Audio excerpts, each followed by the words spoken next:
না করে আমি কোনোদিন মরবো না। বিষ্ণু ইসলাম আমাদেরকে জানিয়েছেন তোমার জন্য যে রিজিকের বন্দোবস্ত, যেই অ্যালটমেন্ট আছে, সেটা ভোগ না করে, উপভোগ না করে তুমি মরবে না, এবং সেটা আপনি উপভোগ করবেন, আপনার কাছেই আসবে।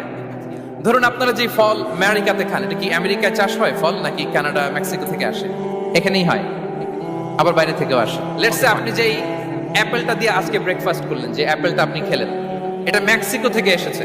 ওই অ্যাপেলটা যখন কুড়ি অবস্থায় ছিল, মুকুল অবস্থায় ছিল, তখনই ওটার মধ্যে আপনার নাম লেখা। এর মধ্যে কত পাখি এসে ওই গাছে বসেছে, কত মুকুল নষ্ট করেছে, ওইটা নষ্ট করে নাই, কারণ ওইটা আপনি খাবেন। ওইটা পুষ্ট হয়ে সুন্দর একটা ফল হয়ে ইম্পোর্টেড হয়ে এটা আমেরিকাতে আসলো, আমেরিকার বাজারে। অনেক মানুষ ওই ফলটা সুপার মার্কেটে যে ধরে চড়ে নেড়ে আবার রেখে দিয়ে চলে গেছে, নেয় নাই। ওইটা সে খাবে না, কারণ ওইটা আপনার রিজিকে লেখা।